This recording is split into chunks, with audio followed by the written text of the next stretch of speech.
आणि रायगडावर 32 मनाचं सोनेरी सिंहासन उभा राहिलं. लोककल्याणकारी रयतेचं राज्य स्थापून शिवकल्याण राजा शिवबा छत्रपती झाला.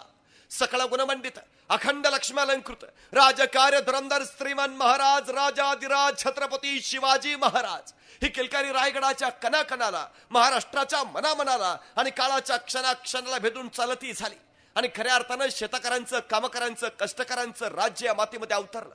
आज 350 वर्ष उलटून गेली या घटनेला, पण आजही कुणाला सांगावं लागत नाही छत्रपती शिवाजी महाराज कोण होते. आज कुणाला बोलावं लागत नाही छत्रपती शिवाजी महाराजांनी काय केलं. अरे दूरवर एखादी किलकारी ऐकू येते छत्रपती शिवाजी महाराज की, आणि आमच्या ओटातून कधी जय बाहेर पडतं हे आमचं आम्हाला कळत नाही. जणू काय आमच्या धमन्यातून सळसळणाऱ्या रक्ताच्या थेंबा थेंबामध्ये राजा शिवाजी अजून जिवंत आहेत. जणू काय इथल्या मातीमध्ये जन्माला येणाऱ्या प्रत्येक पोराच्या भाळावर इथली माती जन्मताच शिवाजी ही 3 अक्षरं कोरूनच त्याला जन्माला घालते की काय.